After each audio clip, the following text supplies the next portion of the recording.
Dieu, bonsoir peuple de Dieu, frères et sœurs dans le Seigneur. Je suis le pasteur Fabrice et je suis dans la joie de vous recevoir dans cette émission. La profondeur appelle la profondeur. C'est un texte des psaumes et je crois que lorsque nous apprenons une chose du Seigneur, il y a encore une autre profondeur. Nous ne pouvons pas nous contenter de ce que nous connaissons déjà, allons encore plus loin. Et c'est comme ça qu'il est important toujours de tendre l'oreille là où le Seigneur parle, car il a toujours quelque chose à nous apprendre. Voici, nous avons commencé depuis quelque temps une série de leçons sur les 7 piliers de la prière en privé, ou les 7 piliers de la prière personnelle. Et j'aimerais vraiment, ensemble avec vous, traiter ce sujet qui est très important. Je nous invite aussi à aller écouter l'introduction de ce message et à écouter le premier pilier qui était l'adoration. Aujourd'hui, nous allons commencer par la louange. Et ma prière et mon désir, c'est que moi-même et vous-même aussi là où vous êtes, qu'après ce message, que vous ayez un temps d'adoration, que ce soit le soir, le matin chez vous, et que vous preniez ce temps de louange, et que vous puissiez expérimenter la profondeur de la louange dans votre vie. Alors, j'aimerais déjà définir c'est quoi la louange. Comme on le dit souvent, la louange, c'est dire à Dieu ce qu'il est.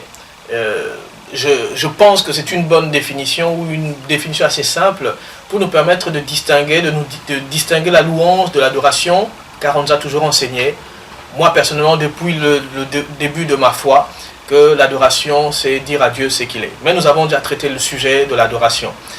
Alors la louange, je pourrais dire aussi que la louange c'est dire ou proclamer devant Dieu et devant la création les hauts faits de Dieu. C'est-à-dire tu proclames. Et fait extraordinaire, certaines personnes qui arrivent pour la première fois dans une église évangélique, dans une église vivante comme on les appelle, ont l'impression que les gens crient à tue-tête et crient pour rien dans l'église. Certains se demandent même, mais pourquoi tout le monde est en train de crier en même temps, de parler à Dieu? Il faut parler à Dieu dans son cœur. Mais fait extraordinaire, lorsque nous parcourons la Bible, nous allons voir que cette manière de prier est biblique. C'est-à-dire que souvent, que ce soit dans l'Ancien, dans le Nouveau Testament, les croyants ont toujours prié de manière à élever la voix. La Bible dit par exemple dans Actes des Apôtres que tous se mirent à prier et ils élevèrent la voix vers Dieu. Ils ne murmuraient pas. Il y a un temps aussi pour murmurer, on peut le faire. Mais souvent quand on est dans la communauté, il est important d'élever la voix pour louer le Seigneur.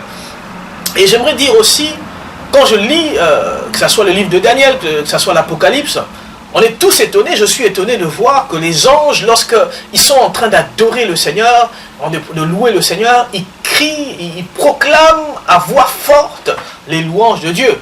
Et même dans Ésaïe, chapitre 6, quand Ésaïe voit le Seigneur dans sa gloire, il dit que les séraphins qui étaient autour criaient pratiquement à tue-tête « Saint, Saint, Saint » et le Seigneur, au point où les battants de la porte se mirent à trembler. Donc, ne soyons pas frustrés lorsque nous arrivons dans une église, tout le monde est en train d'élever la voix. Et nous-mêmes, nous prenons cette habitude, ne le faisons pas de manière théâtrale, mais faisons-le avec notre cœur. Et faisons-le aussi par l'inspiration du Saint-Esprit. Il n'est pas nécessaire toujours de faire les choses de cette manière, mais il est aussi agréable de proclamer à haute voix la grandeur de Dieu. Et il y a quelque chose qui nous arrive, c'est comme une onction qui tombe sur nous lorsque nous louons le Seigneur. N'est-il pas écrit ? Le Seigneur siège dans la louange de son peuple. Il siège au milieu de la louange de son peuple. Lorsque le peuple commence à louer, c'est comme si le Seigneur vient s'asseoir à cet endroit-là. Il est bon de louer le Seigneur. Mais c'est quoi la louange? Comme on l'a dit déjà, c'est proclamer les hauts faits de Dieu. Alors je vais lire quelques versets de la Bible. Nous prenons par exemple Luc chapitre 19, le verset 39. La Bible dit, il disait, ça c'est le Seigneur qui entre dans Jérusalem. La Bible dit, il disait, béni soit le roi qui vient au nom du Seigneur. Paix dans le ciel et gloire dans les lieux très hauts. Quelques pharisiens du milieu de la foule dirent à Jésus, Maître, reprends tes disciples. Et il répondit, je vous le dis, s'ils se taisent, les pierres crieront. Les pierres se mettront à crier, Hosanna, béni soit le fils de David, béni soit celui qui vient au nom du Seigneur. Béni soit le Seigneur notre Sauveur. Vous imaginez que les pierres, les briques commencent à crier où nous sommes. Et un jour j'étais en train d'adorer à l'église, j'ai dit Seigneur, je n'aimerais pas que le mur commence à crier ta louange. Et j'aimerais le faire à ta place. Et le Seigneur leur dit une chose qui est claire, qui est véridique. Si les hommes se taisent, même la nature va se mettre à crier, car Dieu, sa gloire est tellement grande et ses hauts faits, ce qu'il a fait est tellement visible qu'il doit avoir au moins une personne pour le dire. Quand je vois comment Dieu, quand on voit, l'un des mystères que je vois dans la Bible, c'est comment Dieu se présente lui-même. Dieu fait des louanges sur sa propre personne.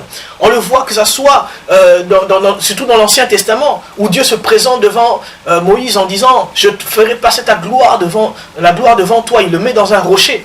Et quand Dieu passe, et une des choses que j'aime, la Bible dit, l'Éternel dit, l'Éternel, l'Éternel, Dieu compatissant, riche en bonté, lent à la colère. C'est-à-dire, c'est comme s'il parle de lui à la troisième personne, car le nom l'Éternel, où Yahvé veut dire il est. C'est-à-dire que Dieu lui-même, c'est comme s'il est impressionné par sa gloire. Alors il proclame sa gloire. Et je vous assure, lorsque vous lisez même comment Daniel est en train de prier, je crois dans Daniel 10 ou dans Daniel 10, à un moment il est en train d'adorer, il est en train de parler à Dieu. À un moment il parle à Dieu à la troisième personne. Et par là nous comprenons que la gloire de Dieu est tellement forte que nous pouvons le louer en disant Seigneur tu es grand. À un moment nous pouvons dire nous-mêmes dans notre prière, il est grand notre Dieu. Parce que nous avons besoin que le monde entier entende, la création même, que les anges qui sont là entendent comment nous louons le Seigneur. Et si nous sommes en train de le dire, c'est parce que la louange a une force.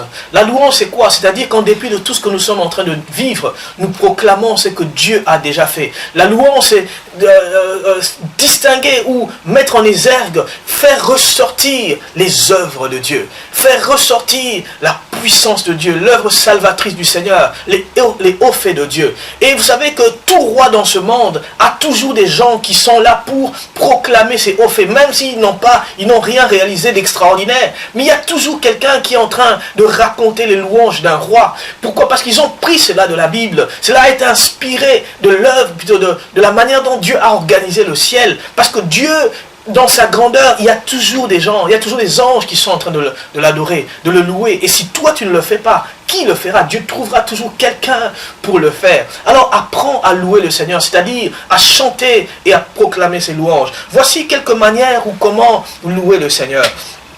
Nous pouvons louer le Seigneur et je peux vous aider, plutôt j'aimerais, et voici ma manière de faire, parce que souvent, on peut aussi le dire, comme je le disais à l'émission précédente, c'est que lorsqu'on dit adorons le Seigneur, les chrétiens après 1 minute n'ont plus rien à dire au Seigneur. Louons le Seigneur, on se met après 2 minutes, on se met à chasser des démons parce qu'on ne sait pas comment louer le Seigneur. Voici quelques pistes pour louer le Seigneur de manière riche, de manière biblique aussi.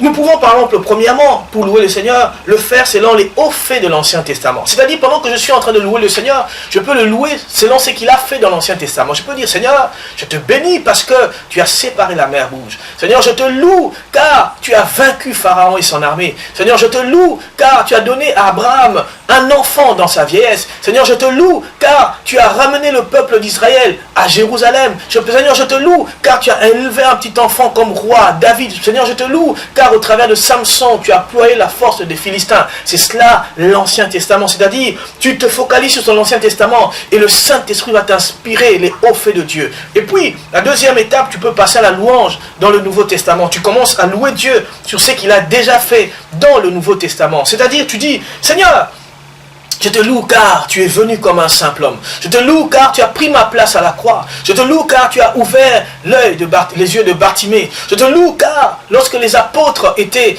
sur la barque en pleine tempête, tu as marché sur l'eau et tu les as sauvés. Je te loue car un jour, pendant leur frayeur, Seigneur, tu as démontré que tu es plus fort, tu es plus puissant que la tempête. Tu as fait taire le bruit de la mer. Seigneur, je te loue car tu as nourri 5000 hommes avec quelques pains et 2 poissons. Je te loue pour ce que tu as fait dans l'Ancienne Alliance. Je te loue car tu as pris le persécuteur de l'Église, Paul, et tu as fait de lui l'apôtre des païens. Je te loue, Père, parce que tu nous as donné Jésus-Christ. Et je te loue pour Jean 3,16. Dieu a tellement aimé le monde qu'il a donné son Fils Jésus-Christ afin que quiconque croit en lui ne périsse point. Savez-vous que vous pouvez prier avec tous les versets de la Bible? En l'ouvrant n'importe quel verset de la Bible, vous pouvez tomber sur un verset et vous commencez à louer le Seigneur, car la Bible est tellement vivante, c'est la parole de Dieu. Vous pouvez passer à la troisième étape pour louer le Seigneur. Vous pouvez louer le Seigneur avec les hauts faits de la création, en opposant les éléments. C'est-à-dire quoi? Dans la création, nous voyons la majesté de Dieu. Et pour adorer Dieu, c'est dans la création. Tu peux dire, Seigneur, je te loue pour des choses opposées. Par exemple, Seigneur, je te loue pour les océans et les lacs. Seigneur, je te loue pour les rivières et les fleuves. Seigneur, je te loue pour les falaises et les escarpements. Seigneur, je te loue pour la nuit et le jour, pour l'aurore et le soir. Seigneur, je te loue pour la lune et le soleil, pour les étoiles. Seigneur, je te loue pour les oiseaux de la basse-cour et pour les animaux de la forêt. Seigneur, je te loue pour les hommes et les femmes. Je te loue pour les vieillards et les enfants. Je te loue, Seigneur, oh Dieu, pour tout ce que tu as fait dans la création. Je te loue pour les choses visibles et invisibles. Je te loue pour le lion et l'agneau. Et voilà, nous sommes en train de louer Dieu selon la création. Et nous pouvons aussi, dans la louange, transformer nos paroles en chant. Oh, le temps me manquerait de vous parler de l'impact du chant dans la louange et dans la prière. Le chant a une grande place dans la Bible. Et c'est comme ça qu'il y a tout un livre, les psaumes, qui se consacrent au chant à Dieu. Et c'est comme ça que lorsque nous chantons le Seigneur, il y a des choses qui se passent toujours. Oh, dans nos chants, nous avons beaucoup de chants dans nos églises, même sur YouTube, sur Facebook. Vous pouvez retrouver des chants, des cantiques spirituels, s'il vous plaît. Des cantiques qui nous amènent à la louange. Et lorsque tu loues le Seigneur, tu peux terminer. Tu peux prendre un temps de chant aussi. Et facilement les larmes coulent parce que tu ressens la présence de Dieu. Et la dernière étape, tu peux louer le Seigneur en chantant en langue. Lis 1 Corinthiens chapitre 12 et chapitre 14. La Bible nous parle de chant en langue. Oh, combien il est puissant de chanter en langue. Le Saint-Esprit nous le donne. Ne te demande pas comment est-ce possible que cela puisse arriver. Mais c'est le Saint-Esprit qui nous donne de chanter en langue. Demande cela et tu vas commencer à chanter en langue, en chanter en esprit devant le Seigneur. Voici la profondeur, plutôt le deuxième pilier qui est la louange. Et nous allons prochainement passer au troisième pilier qui est la repentance. Que Dieu nous bénisse et à très bientôt.